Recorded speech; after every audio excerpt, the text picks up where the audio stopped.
मेरे वीडियोज़ को like, share तथा चैनल को सब्सक्राइब करके जो सम्मान आप लोगों ने मुझे दिया है उसके लिए मैं आप सभी का तहे दिल से धन्यवाद करता हूँ। आज मैं जो भी हूँ और आगे जहाँ भी पहुँचूँगा इसका सारा क्रेडिट आपको जाता है। हेलो दोस्तों, मैं हूँ राघव यादव। स्वागत करता हूँ आप सभी का अपने यूट्यूब चैनल वेल्थ वेलनेस में। दोस्तों, आज हम सीखने वाले हैं प्राणायाम के पार्ट 3 यानी लास्ट वीडियो के बारे में, जो अति महत्वपूर्ण है, जिससे बोलते हैं भस्त्रिका।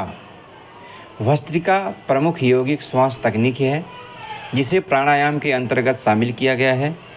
भस्त्रिका का शाब्दिक अर्थ होता है धौंकनी, जैसे लोहार की धौंकनी। इस तकनीक में श्वास को तेज़ी से अंदर लिया जाता है और तेज़ी के साथ बाहर छोड़ा जाता है, जैसे कि धौंकनी की गति हो। सभी लोग बचपन में अपने दादाजी के साथ में या पिताजी के साथ में जो ब्लैक स्मिथ यानी लोहार होते हैं, वहाँ अपने कृषि यंत्र को तेज़ धारदार बनाने के लिए गए होंगे तो आपने देखा होगा कि लोहार के पास में एक धौंकनी होती है जिसे वो हाथ से एक डंडे के माध्यम से क्या करता है, चलाता है। और वो धौंकनी जो लोहार की भट्ठी होती है जिसमें वो लोहा गर्म करता है, उसमें जैसे कोई फूंक मार रहा हो मुंह से, उस तरीके से हवा का प्रेशर उसके अंदर जाता है और अग्नि को प्रज्वलित करता है, जिससे वो लोहे को गर्म करके अलग अलग आकार को देता है। तो उसी धौंकनी की तरह ही ये प्राणायाम की प्रक्रिया होती है। तो इसे कैसे करते हैं, आइए सीखते हैं। भस्त्रिका प्राणायाम करने की जो विधि है वो बिल्कुल आसान है और बिल्कुल एकदम इजी है। इसमें सबसे पहले आपकी शरीर की जो स्थिति है कैसी होनी चाहिए, सुखासन में आप बैठ जाएं, शांत मुद्रा में, साफ़ सुथरा माहौल में। अपनी रीढ़ की हड्डी को पूरा सीधा करें, स्ट्रेट आप बैठें। एक गहरी सांस लें जिससे आपका मन रिलैक्स हो जाएगा। अपनी आँखों को बंद करें और फिर नाक से तेज़ी से श्वास को अंदर लें। जितना देर संभव हो सांस को रोक करके रखें और फिर तेज़ी के साथ सांस को बाहर छोड़िए और जितना देर संभव हो रोक के रखिए। फिर यही प्रक्रिया अगेन एंड अगेन आपको रिपीट करना है 10 से 15 मिनट तक शुरुआती समय में। बाद में आप समय बढ़ा सकते हैं और स्पीड भी बढ़ा सकते हैं। जैसा कि आप जानते हैं कि सांस को तेज़ी के साथ अंदर लेना इनहेल कहलाता है, और सांस अंदर लेने के बाद जब आप उसे रोक करके रखते हैं, जितना देर तक आपकी कैपेसिटी है, उसे रिटेन बोलते हैं या कुंभक बोलते हैं। इनहेल को पूरक बोलते हैं, रिटेन को कुंभक बोलते हैं। फिर आप एक्सहेल यानी तेज़ी के साथ आप सांस को बाहर छोड़ते हैं, जैसे कि धौंकनी, उसे रेचक या एक्सहेल कहते हैं। और सांस को बाहर पूरा छोड़ने के बाद आप जितना देर तक संभव है अपने आप को सांस को रोक करके रखिए, यानी सांस मत लीजिए, उसे सस्पेंड बोलते हैं। तो इनहेल यानी पूरक, जब आप सांस अंदर खींचते हैं तेज़ी के साथ। रिटेन यानी जितना देर तक आप सांस को अंदर रोक सकते हैं आपकी कैपेसिटी के अनुसार, उसे कुंभक बोलते हैं।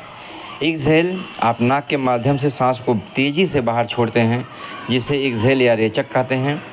और सांस को बाहर छोड़ने के बाद आप थोड़ी देर को अपने आप को रोक करके रखिए, जिसे सस्पेंड या बाह्य कुंभक कहते हैं। इस वक्त में आपको सांस नहीं लेना है।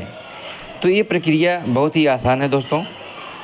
इसकी गति को आप पहले धीरे धीरे बढ़ाएं, उसके बाद फिर आप इसे तेज़ी कर सकते हैं। तो ये प्रक्रिया बहुत ही आसान है। और अब हम जानेंगे इसके फ़ायदे क्या हैं।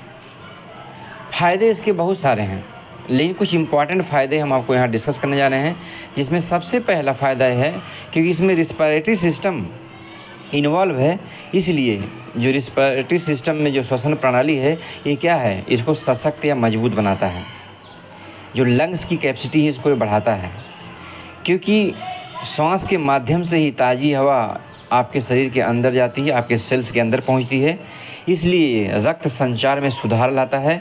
और रक्त संचार में सुधार लाने के साथ साथ आपके पूरे ब्लड सर्कुलेटरी सिस्टम यानी जितनी भी हार्ट डिजीज़ हैं, ये तमाम सारी समस्याओं में बहुत ही फ़ायदेमंद है। तीसरा सबसे बड़ा जो फ़ायदा है, शरीर में ऑक्सीजन की मात्रा को बढ़ाता है, क्योंकि आप जितना अच्छा से श्वास की प्रक्रिया करेंगे उतना ही ज़्यादा चांसेज हैं कि आपके अंदर ऑक्सीजन की मात्रा पर्याप्त मात्रा में पहुंचेगी। और जब आपके फेफड़ों में पर्याप्त मात्रा में ऑक्सीजन होगी तो आपके ब्लड में पर्याप्त मात्रा में ऑक्सीजन होगी और आपके एक एक सेल तक पर्याप्त मात्रा में ऑक्सीजन पहुंचेगी, तो हेल्दी सेल्स होंगी। और सबसे बड़ी बात है, जो चौथा फ़ायदा है वो मन को शांत रखता है। मन शांत कैसे? क्योंकि जब आपकी सेल्स एनर्जेटिक होंगी, पावरफुल होंगी, तो आपका मन ऑटोमेटिक रिलैक्स रहेगा। जिसका रिस्पायरेटरी सिस्टम या जिसके ब्लड में ऑक्सीजन की कमी होती है, हीमोग्लोबिन की कमी होती है, वो व्यक्ति चिड़चिड़ा होता है, गुस्सा वाला होता है, कमज़ोर होता है शारीरिक रूप से। लेकिन इसके अपोजिट अगर आपके शरीर में पर्याप्त ऑक्सीजन की मात्रा पहुंच रही है तो आपका मन शांत रहेगा, आप बहुत ही पावरफुल रहेंगे अंदर से, मन से। और जो पांचवा फ़ायदा इसका है माय डियर फ्रेंड्स, ये ऊर्जा को बढ़ाता है, यानी एनर्जी बूस्टर है, ये एनर्जी को बूस्ट करता है। तो ये 5 फ़ायदे हमने आपको बताए। ऐसे इसके हज़ारों फ़ायदे हैं, लेकिन ये 5 मेन हैं जो आपको हमने बताया। तो अगर आपको ये वीडियो पसंद आया हो तो इस वीडियो को लाइक करिए, तुरंत का तुरंत। आप इसे शेयर करिए ताकि ज़्यादा से ज़्यादा लोगों तक फ़ायदा पहुंच सके। और इस चैनल को आप सब्सक्राइब करिए, बेल आइकन को प्रेस करिए, जिससे इस तरीके की और भी वीडियोज़ आप तक पहुंचती रहें, वो भी समय पर। तब तक अपना ख्याल रखिए, स्वस्थ रहिए, मस्त रहिए। फिर मिलेंगे। धन्यवाद। Thank you.